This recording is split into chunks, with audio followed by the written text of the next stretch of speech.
And I said, you know what? I said, she's from the town that I'm from. And I know many people that she knows.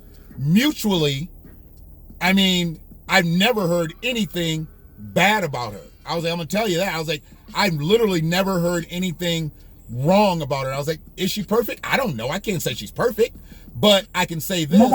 Nobody's perfect. Because I can't profess that anybody's perfect. If I was gonna ever profess somebody's perfect, I would say my grandchildren are perfect. But I know they're not perfect with their little bad butts. They're not even perfect. But when you look at a situation, so she's like, well, I don't see her doing a lot of community stuff and this, that, and the other.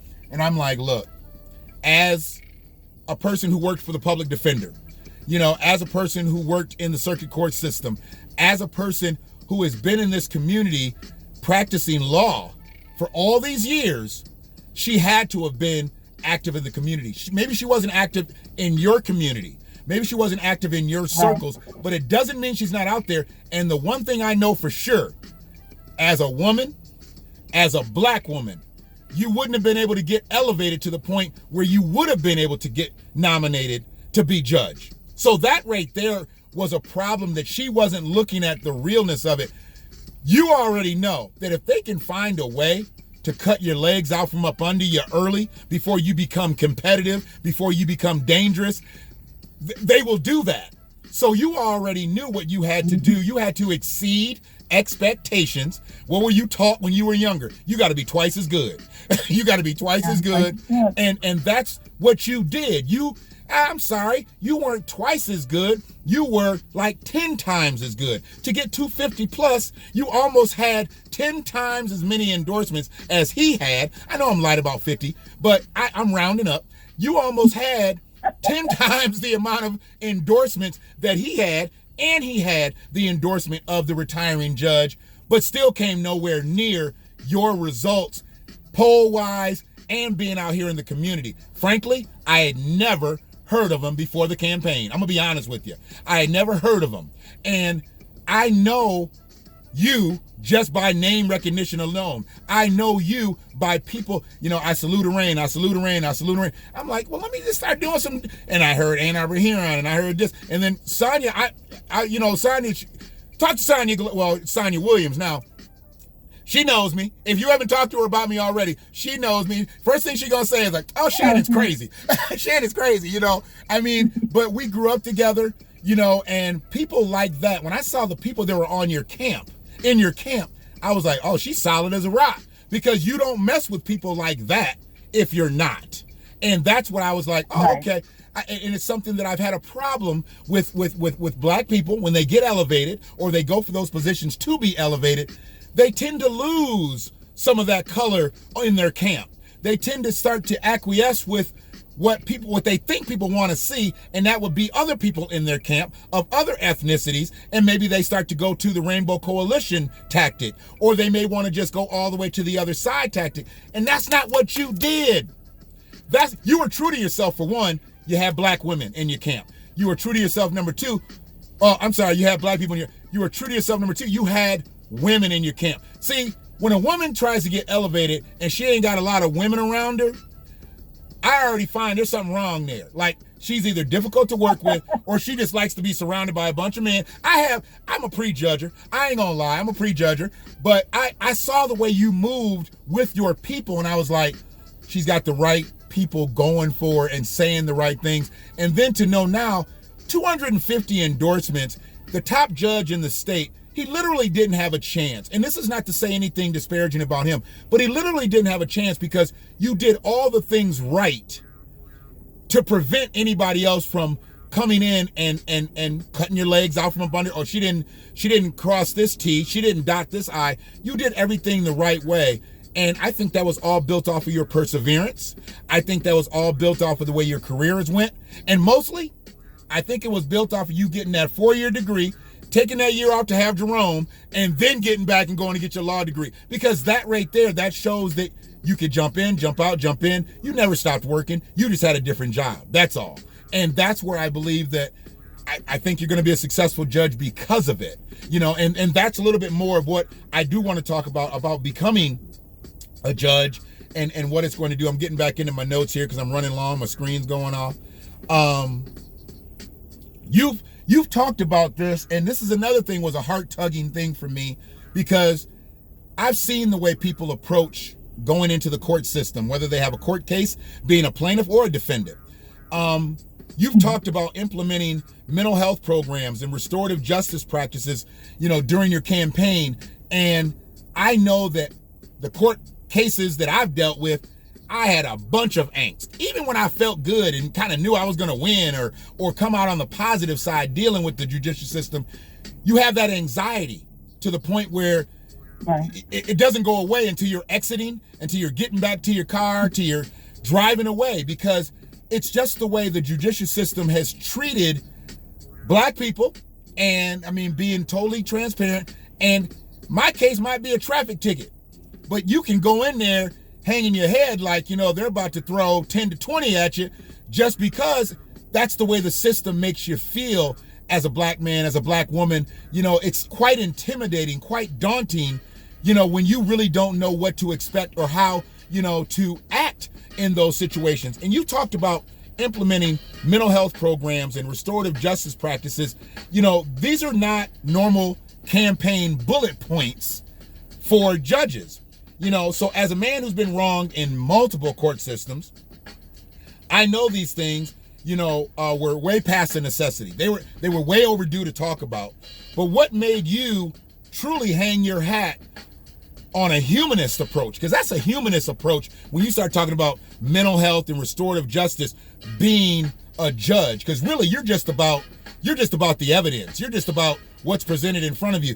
What made you step over into that mental health realm and that restorative justice realm, in attempting to get elected to become a judge? I'm just being authentic. That's what it is. I've lived my life trying to make a difference for people. Okay. And I've made, as a public defender, assistant public defender, as a private practitioner, I've made it my business to figure out what's going on with people when they come through the system. Okay. And what I've discovered is there's a lot of mental health concerns going on, and some of those aren't, the ones that we typically think of, like schizophrenia or bipolar disorder. Sure. They're depressive disorders that folks just have not had an opportunity to deal with. Okay. And so if we really want to start addressing why people keep coming back, what we call recidivism, we've got to deal with the root causes of why these things are happening. Okay. And I talked about it from a humanistic perspective, not just with respect to mental health, but from a holistic approach. Sure. When people have health issues, when people have job insecurities, when they have digital divides, meaning they can't get on the computer, they can't do the things that are necessary to even find out whether or not they need to be in court today. Right. We've got to look at our justice system from that perspective in order to make sure that everybody that comes through the system can get the best out of it possible. Okay. We can't have a solution for everyone, but we can have a solution for as many as we possibly can. Right. And that's what I discovered in all these 27 actual years of practice. Sure. 27 years I've been doing this. And so I've seen some of everything. And I know that the only way we can do it is to really start addressing people at those root causes and getting to the real issues. And you said something that was so important earlier about how people come into the system and they're afraid. They don't show up because they're afraid they're going to go to jail or whatever is going to happen. And it really boils down to the fact that sometimes they're just afraid that they're not going to get treated fairly. Right. And I want to make sure everybody is treated fairly. Right. And restorative justice is one of those things that gets us to figuring out why you're here. What can we do to keep you from being here? And it allows us to have, and this is one of the things I say, being a judge to me is shaming the actual act, but having compassion for the person. Okay. As long as that person, and it's about not treating those who are making a mistake as if they're bad people. Right. There are people who are bad. We have to filter those bad people out. Right. We have to do justice with respect to the victims that those bad people have harmed as well. Right. But we got to decide. We got to know the difference. Right. And my level of connect with folks and my level of experience in the system allows me to know the difference. Okay. And, I'm just going to be honest. I learned a lot during this campaign, too. Sure. We've been having some real conversations about equity and what that looks like to everybody. It's not a race issue. It's a race and class issue. Sure. What that looks like to people who are poor, to people who are Black, to people who are brown, and figuring out ways in which we can make sure that they are treated as fairly as possible as we go through that system. And that's who I am. That touched my heart. It touched my soul. Right. And so for me, when I talk about those things, it's just being authentic to who I am. And it allows me to be able to do what I want to do to make that difference. Okay. So there was no question for me about what my platform was going to look like. Right. As I thought about what was needed, that's what came up for me. Right. And, the other piece of that was transparency, because we've got to be much more transparent with folks so that they have a level of comfort with our system and that it's working fairly. The crew report sort of showed us that our system isn't working.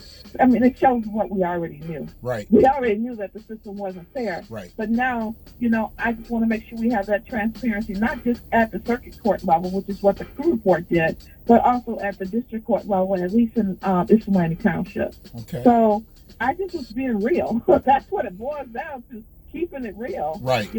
I mean, and for me, that means more to me because we already know that there's going to be consequences. If you've done wrong, you go to court and there's going to be a conviction or whatever, you're going to pay that price. So the thing is, you have to wonder, why did this person do that? Did they do this based off of their life circumstances? Did they do this because, they're a bottom caste? And, why did this person just not show up for court and it was a $60 fine? They all they had to do was show up today, pay a $60 fine. If they didn't pay that $60 fine, do you really go out and put a warrant out for somebody for $60? Because there's a reason that somebody doesn't show up for $60, $100, $200. There's a reason why people don't show up for court. And generally it's because they don't have it, obviously. But the repercussions to that, and I want people to start to understand, the worst thing you can do is not show up for court. I talk a lot about police, and it's generally about rogue police. I don't talk about good law enforcement because there's no need to. Good law enforcement doesn't even need to be spoken on because they're doing what they're supposed to do. Just like the judicial system, there are judges. I've seen judges hand down time or hand down fines to a person. They couldn't pay this. Why would you give them that? I just wonder, where is your logic? You're just setting this person up to fail, and they'll be right before you in a couple months when they can't pay this fine, and then they'll get a warrant out for their arrest. They'll get stopped in traffic, and they'll be right in front of you again. Start figuring out different ways for these people, because if you can't pay the fine and you didn't show up for your community service or whatever, there's got to be a deeper rooted situation than them not doing those two things. There's a deeper rooted, so we got to dig into that, and you're trying to do that, and I just haven't seen any other judge do it. I haven't seen any other judge even care, about those situations, and that to me right there means, once again, that's what's going to make you a successful judge, because people need that now. Not just because it's the day and it's this time. They've needed it for the last 100 years. When you're standing in front of a judge, it shouldn't be to the point where you're shaking and you can barely talk, your voice is trembling. And I know that some judges get off on that. I know that, when you're a defendant and a prosecutor, they have you hemmed in, they get off on that. We've got to change that practice, because you're not doing anybody any good by having dominion over somebody who's coming in here trying to get something settled. And if they say the wrong thing or do the wrong thing in court and you punish them, what did you really do? What did you really accomplish there? And you're going to end up seeing that person, that individual again, or possibly someone else that they do something to later on. So if we can nip it in the bud and find out what the root problem is, if we're dealing with mental health issues, if we're dealing with the restorative justice issue, let's tackle those problems first, because sometimes the crime is so minimal compared to what is really going on with that individual or individuals when we're dealing with situations like that. So I appreciate that. And it kind of cut into my next question, but I still want to ask it and give the prelude to it. You know, courts in general give Black Americans multiple levels of anxiety. And in turn, you know, that leads to many not showing up for their court appearances for one reason or another, which leads to a whole new set of circumstances. These are obviously not new, but no one really cared to address them before because of how much the judicial system has been set up to intimidate and marginalize Black Americans. You not being, because I'm not asking you to be a judge for Black people. I'm not asking you to be, you know, favorable and show nepotism to Black people, but from what most Black people have encountered, or many, I won't say most, many Black people have encountered into some of these courtrooms, what will a Judge Erane Washington courtroom, how will it differ from the quintessential courtroom that many of us have encountered over the last, you know, 30, 40, 50, even 100 years? Well, you know, I think one of the things that I was going to say earlier sort of comes into play right now, and that's the fear and anxiety that one has when they walk into a courtroom is not just the defendant. Mm-hmm. You know, a lot of the times your attorney may give the impression or the appearance that they got it all together because we've been trained to do that. Mm-hmm. But especially African-American attorneys, Black attorneys, when they walk into that space, there's some anxiety that they have walking in because the people that they stand before don't look like them, okay. And they know that the people they're representing are going to be. It's an obstacle. It's an overcoming that they have to actually work around to get the best result possible. Okay. So I think one of the things that helps when you walk into my courtroom is that fear. And it's not my courtroom. You walk into the courtroom that I will be sitting at, that I've been given the privilege and the honor to sit at, the bench on. That fear will be de minimis because you see someone who looks like you, who you know is going to listen and hear you. Mm-hmm. And I can say that I look like you to the Black people, but the truth is I'm going to listen and hear everybody who walks through there. It doesn't matter what color, race, religion, amount of money, any of that. Right. But it does help when you see people that look like you when you walk into the courtroom. Sure. And so, and I'm not,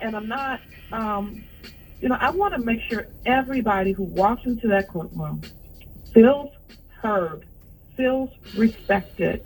And even if they don't like the end result, I want to make sure that they understand why I came to that conclusion and why we're doing what we're doing. Okay. So I'm hoping that it will be a relationship building situation, mm-hmm. and not I'm talking down to you and just, you know, just having a judgment call in your life. Right. I want to understand what's going on in your life, and the decision I make is in the context of what I think is going to work best for you. Right.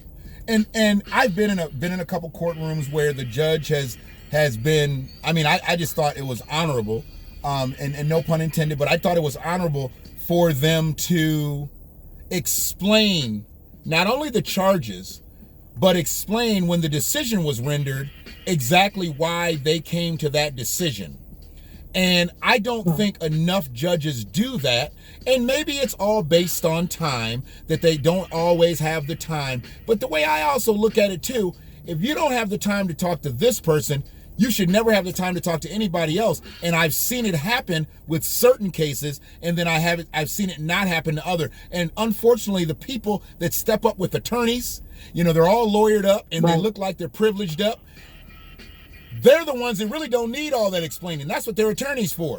When the person that steps up there, either with a public defender or they're stepping up there and they're representing themselves, which a lot of people will be doing in your courtroom because it's a misdemeanor courtroom. Some people will just come in by themselves. I don't want to see a person come in ignorant and then leave out dumb, because there's a difference between ignorance and stupidity. See, ignorance, you don't know because somebody hasn't told you. But then you can go through your whole court case and you can have a decision rendered. Now you're stupid because you done heard everything and you still don't know. So who's going to tell you? Well, or you got. I'm sorry. Go ahead. You might actually have you might actually have misinformation. There you go. And we don't want anyone. Man, that's where I was going. I'm like, or you might have some of the information. You might think you got what they said. Now you've been misinformed, miseducated, and that's even worse than not knowing anything at all. because then you're going to go out and exercise off of misinformation versus really not having any information at all. Courtrooms, if they had been doing this all along, Erane, I'm just saying, I think you'd have less people repeat offending. I think you'd have less people not showing up, not doing different things where it would be adverse to their situation because there's just either misinformation or no information.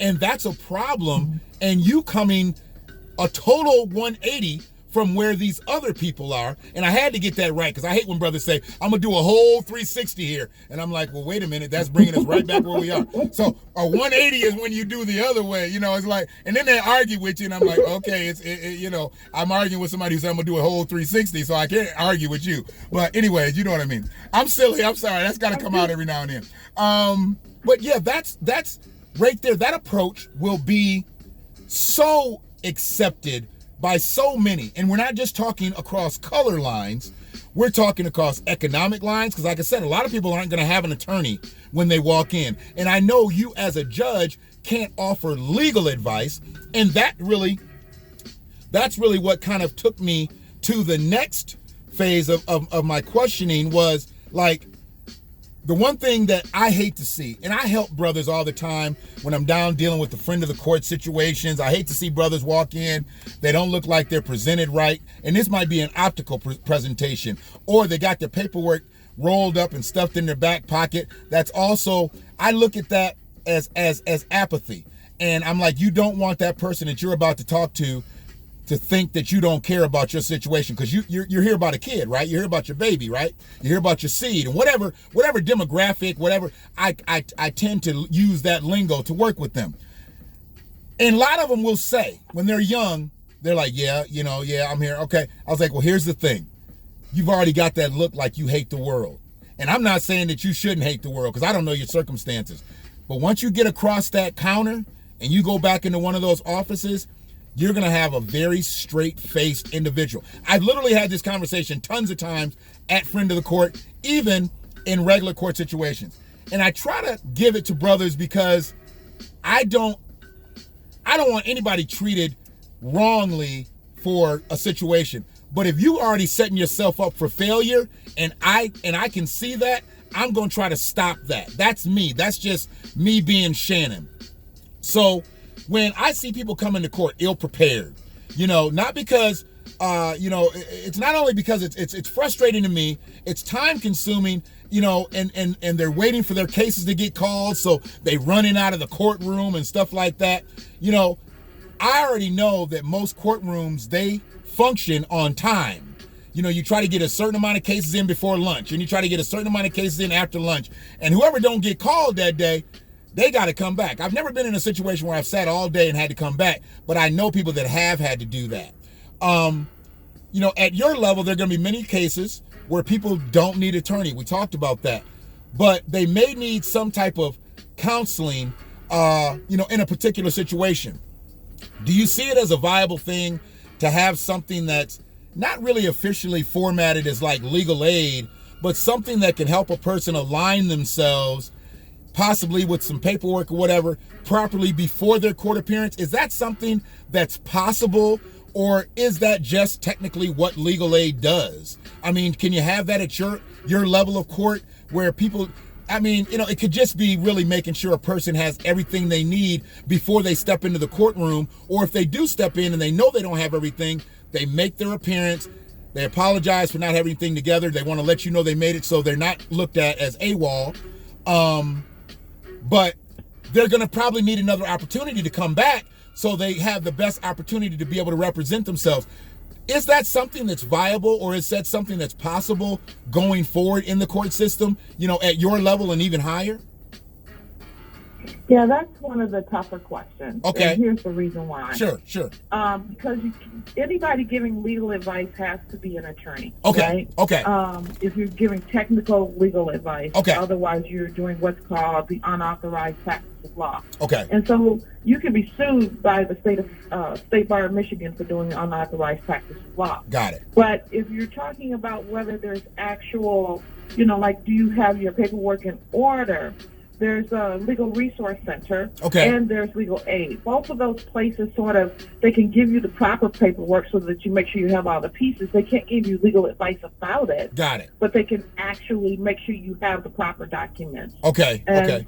then there's legal aid when it comes to the actual legal advice, and you have to qualify to be a part of that process. Okay. So one of the things I want to make sure we do, and it's not just in the context of when you step before the judge, but also in the context of when you leave out of that space and you go back to real life, what those resources are that you're going to need.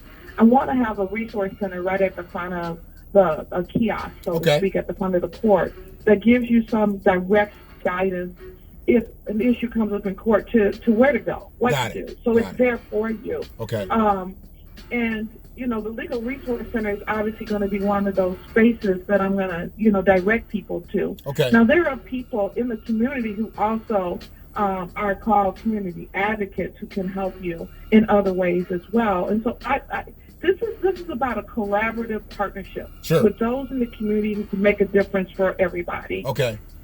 As much as possible. So I do plan to utilize Legal Resource Center and other community advocates who can help people who may not have the wherewithal to actually know everything that's needed when they come back. And of course, I want to be one of those judges who is actually very patient and explains what's needed so that when people come back, they know what they need. Right. If they don't have it that day, when they get back in front of me, they have it. Got it. And, you know, here's the other piece. We always speak in terms, we've been speaking here today in terms of, you know, the defendants and the litigants who come before me, but there's the opposite side of that. Right. There are people who are victimized too, right? Sure. You got to make sure those victims also are well taken care of when they come into the court system. Right. They have victim advocates through the prosecutor's office, so they do have someone who helps them to some degree, but judges need to be fair to those folks too. Right. You know, I've been on both sides of the table